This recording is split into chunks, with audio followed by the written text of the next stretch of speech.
Welcome to Mediocre Gaming, and today we're playing Meet Your Maker.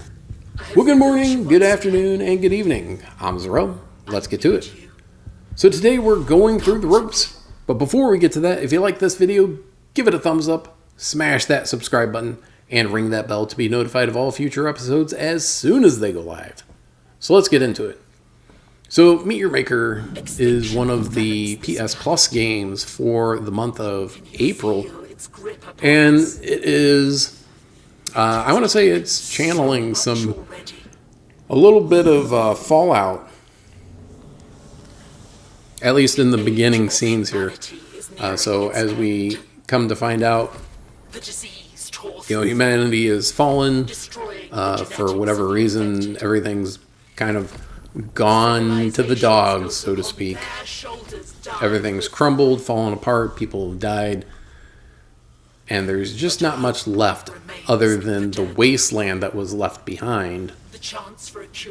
So what we're trying to do is we're trying to survive, and in order to do that, we need some of the pure human genetic material that is still around, but it is a very scarce resource. And in order to do that, we're going to have to take on the wasteland itself and all of the horrors that entails. Here we have this E.T. looking guy in the tube trying to be Luke Skywalker with an umbilical cord, and he's saying, "Hey, I brought you back from the brink. It's time. It's time to do the work." So in order to start, you have to kind of, power everything up. We're on low power mode, standby mode, sleep mode, whatever you want to call it, while you were being reassembled. Don't really know. You're the custodian, and there's these pods that show up. We don't really get to do anything with them yet. So first off, of course, is the tutorial. Raiding. It's your bread and butter, so to speak. You have this loop of raiding and getting resources and coming back and upgrading and raiding some more. So you've got two weapons. You got one ranged weapon and one melee weapon, plus a grapple hook. Don't forget that.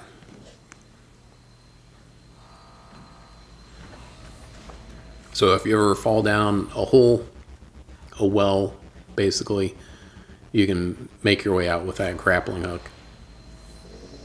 Alright, so basically, you have this ship that carries the gen mat, or genetic material. That little sucker, he goes and grabs some of the genetic material, which is condensed. I don't know what you want to call it. It's gathered to that point, and then it's gathered there and brought to the ship. The ship takes it off to your Fortress of Solitude. All right, so that's the basis of the whole game. You follow the mule to where the stuff is at. You grab the stuff and you make your way out. Obviously, having an open design makes it really easy for people to take your stuff. So obviously, you're going to want to ensure people aren't just grabbing your stuff and wandering off in any direction. So you're basically going to create a box. And not only going to have a box, but you're going to have traps and guards and whatnot, keeping your stash safe. And I say you because that is where we're all headed. There's two sides of this coin. There's the raiding and the building. So you go in and you raid to get, experience, to get material. Ooh, and try not to die. Now, there are benefits to all of this, and we'll get to that in a little bit. So, you may have noticed that the ranged weapon that you start off with only has 2 bullets. So right off the bat, if you don't collect your, it's basically like a bow.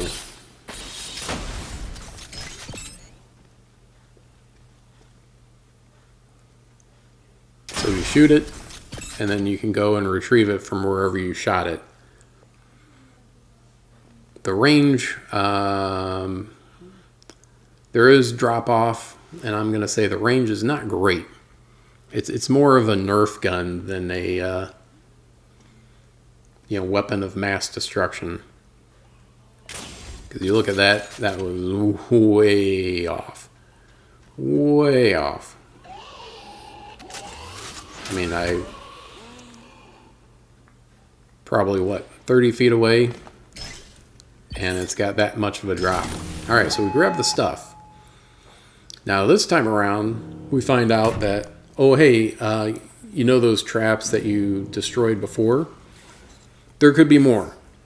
So make sure that you're keeping your eyes open after you grab the gen mat. There we go. So you gotta keep your eyes open, and it's in basically every direction. Up and down and left and right. And don't get complacent, because that's the easiest way to get taken out. Like that trap there that I passed, but I didn't go in front of. And then once you get far enough away, you can escape. All right. So that is the basics, base of the basics of raiding. Now your sanctuary has different levels, and of course you want the highest level that you can get.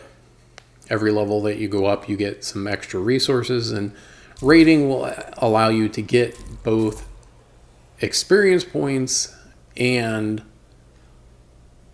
materials, and depending on what type of fortress you go after will give you whatever material depending on what you want to get. And those will upgrade your different pod people that you saw a little bit earlier. Now what does that do? I don't really know, but you want to do it.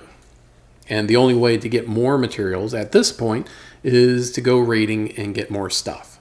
So we're going to go ahead and do another raid. Now the very first raid that you do, actual quote raid that you do, is going to be one that's was developed by the devs. So it's completely doable, but a little bit devious too. So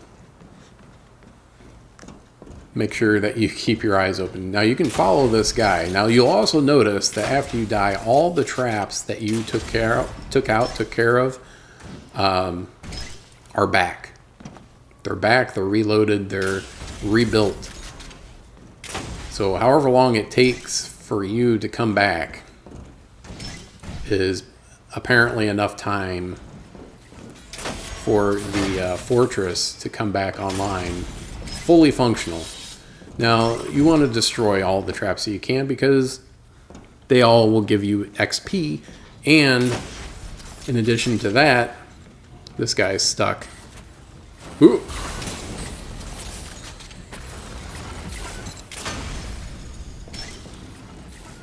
And toasted by his own trap.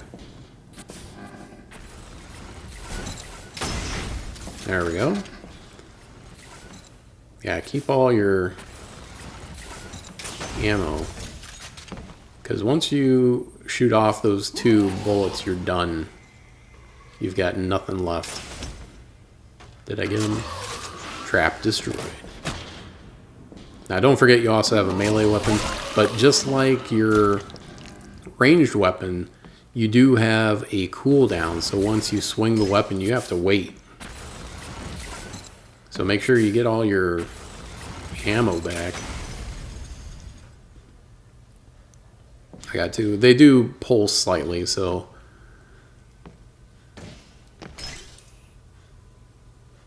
kind of look around. And of course, be ready, because as soon as... There we go, we got both of them. As soon as you grab it, you've set off the second wave, so there's going to be more traps. You can pretty much be guaranteed that there'll be more traps waiting for you. Like that.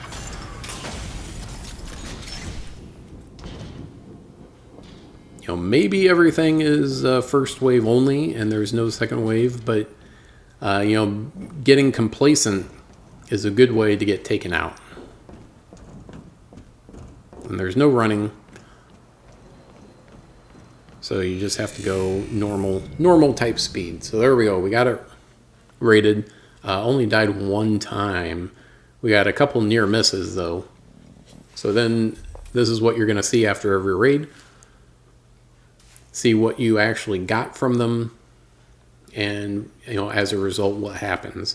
So progression, experience, all your different things.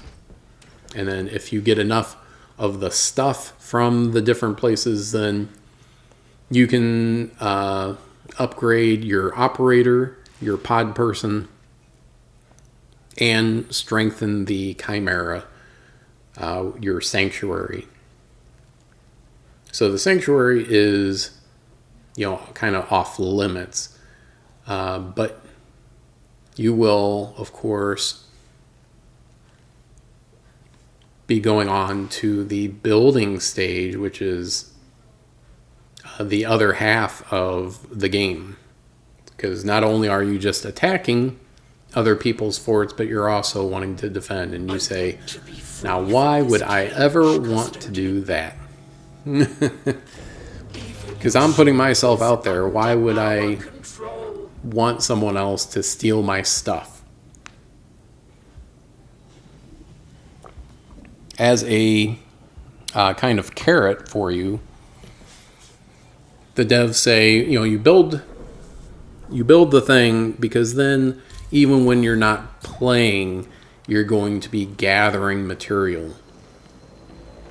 You say, oh, well, I guess so, but doesn't that mean that I could be losing material if my, you know, death room isn't that great? We're doing another raid. Get some more. This is an actual players. So you can expect, you know, a little bit more likely deviousness from the other players.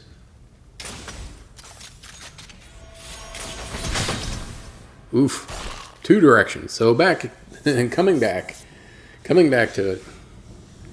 And that's the whole thing. Now we're not going to get into the building part of it, but we'll talk about it. So you can, like I said, you can gather materials when you're not playing, while you're after you have an active outpost.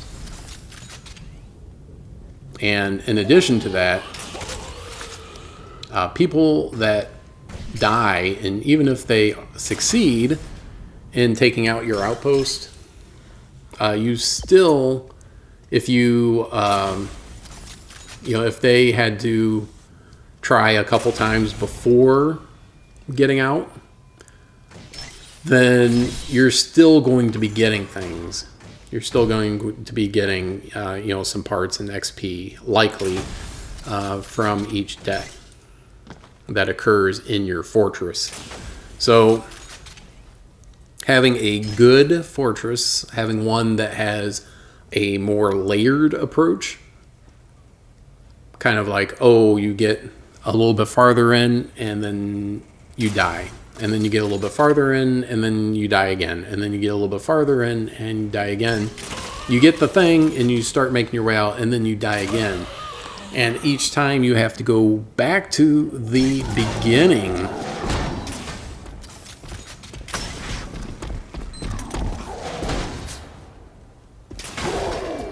So all the traps are back again. And so you want to have something sufficiently complicated enough that maybe people forget about one of those traps that they went through already, which makes it even more deadly because they're going to die again.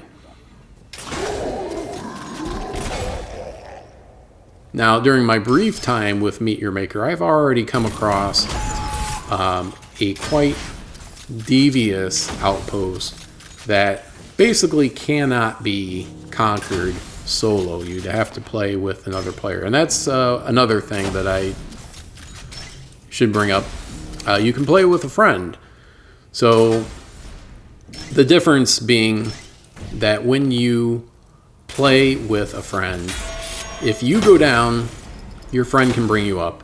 If your friend goes down, they can bring you up. If you both go down, then of course you have to start over.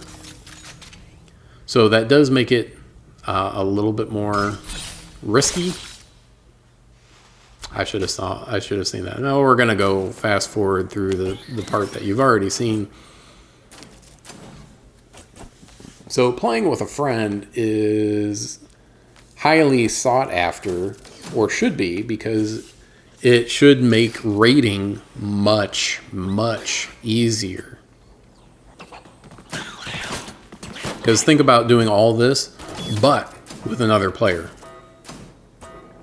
You say, all right, you go ahead, and if you get killed by something, I'll be just behind you.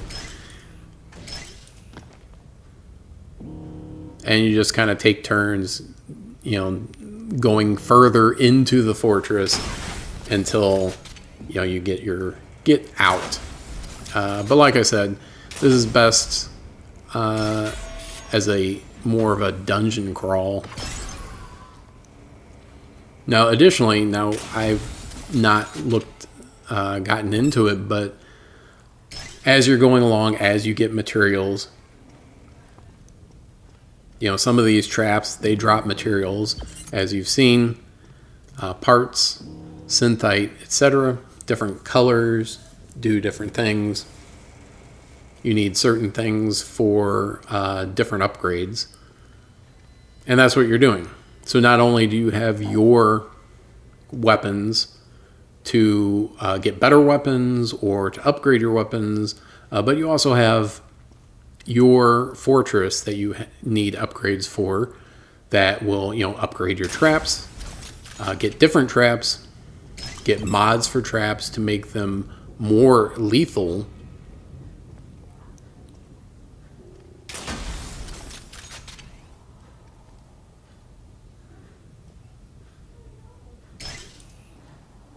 So think of yourself as a Tomb Raider, except it's not a speed run, it is a slow burn. It is a slow burn. You have to kind of slowly go through, checking every direction, making sure that you're not going past a trigger point and getting taken out. And then you can say, hey, that was fun, that was brutal, whatever. And then you get your summary and your progression, and you see, you know, how much stuff you get. From raiding, you don't get a whole lot of materials. So each level that you get is a real boon for your materials. Now, once you get to a certain point, you can start building. You'll get a notification. It'll say, hey, you can start building. And we're not gonna do that in this video. That has its own tutorial and kind of the reason for doing that. There are different options, different costs, and of course, you know, different layouts and capacities. Every build site has a certain amount of things that you can add to it before it is, quote, full. So there's only so many traps and blocks and guards that you can put into any setup. All right, so as I was saying, these pod people, they each do different things. This one does weapons. So they've got different ranged weapons, defensive weapons, and melee weapons. And I'm assuming as you go along, you'll unlock other weapons as you go along. There's another one that has grenades, and there's different types of grenades. There's also defensive grenade, and then like a second chance grenade. You put one down, and even if you die, you just go back to that point. So it's almost like a time loop kind of deal. All right, so we're doing another raid. And as I said before, there's also upgrades for your build. So you've got your guards, your traps, your mods for all those things to make it more lethal. Now these blocks that are around it, you can actually go into them, but you'll die basically immediately. All right, so we grabbed it. So this person was all in on the second wave. So, you know, we basically followed the guy all the way in the first time around. This time we said, okay, there's nothing here. We grab the stuff, and then it's like, oh, everything just opens up. Now, as soon as you grab it, the traps don't automatically just start off and start shooting you. There is a kind of wind-up period. So you do have a second or two to go ahead and take care of them. So it's kind of like slowly moving, inching forward. Because this person went all in on the second wave, all the traps are second wave traps. So you don't see them, and you can't do anything about them until... Oh, yeah, I got taken out by bombs that time. So when you build your own, you can do whatever you want.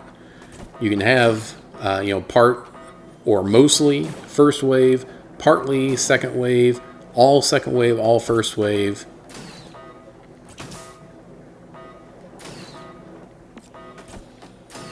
But in the end, it's all about that loop. It's all about that loop of going and raiding and getting the materials, upgrading your stuff, building a better fort, because obviously at the beginning you only have the basic traps and guards, and then you have to unlock everything.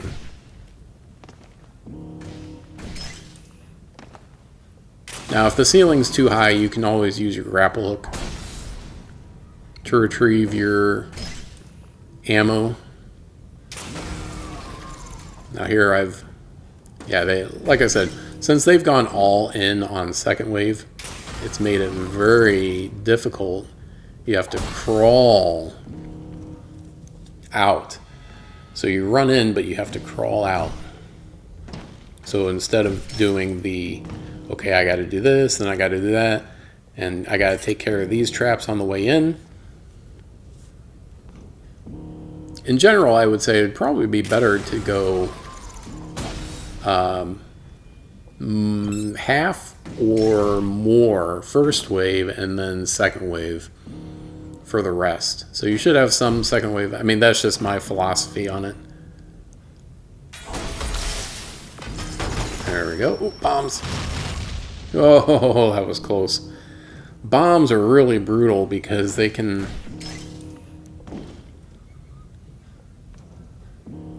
drop further around. And some of the mods that you have for these, you can have them attack multiple times until they're destroyed. You can have them where they will self-destruct after they're destroyed. So if someone comes up to one of these traps, swipes at it, then they've got, you know, 2 seconds to get away before they get exploded by the kamikaze effect.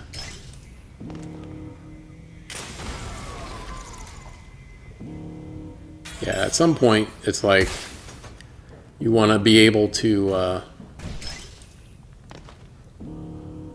get out, but you can't. You can't just run. You have to slowly make your way out. And like I said, you definitely want to ensure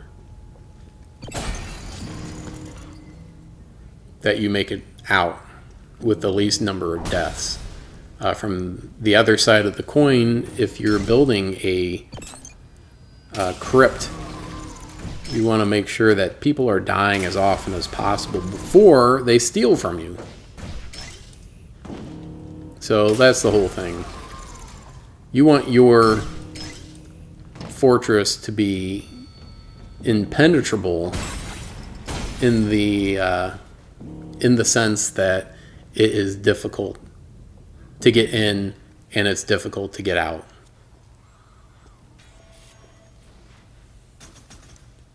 And just slowly make your way. And that's pretty much it. I hope you enjoyed this video. Be sure to check us out on social media, and thank you for liking, commenting, and subscribing. And we'll see you next time.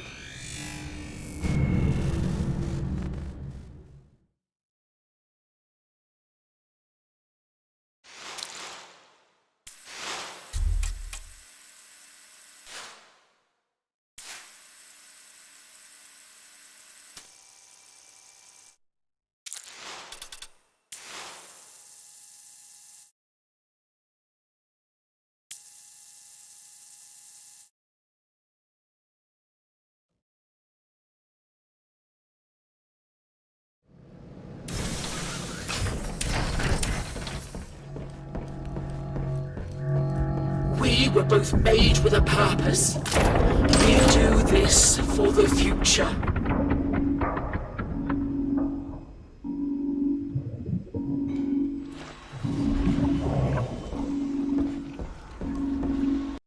PlayStation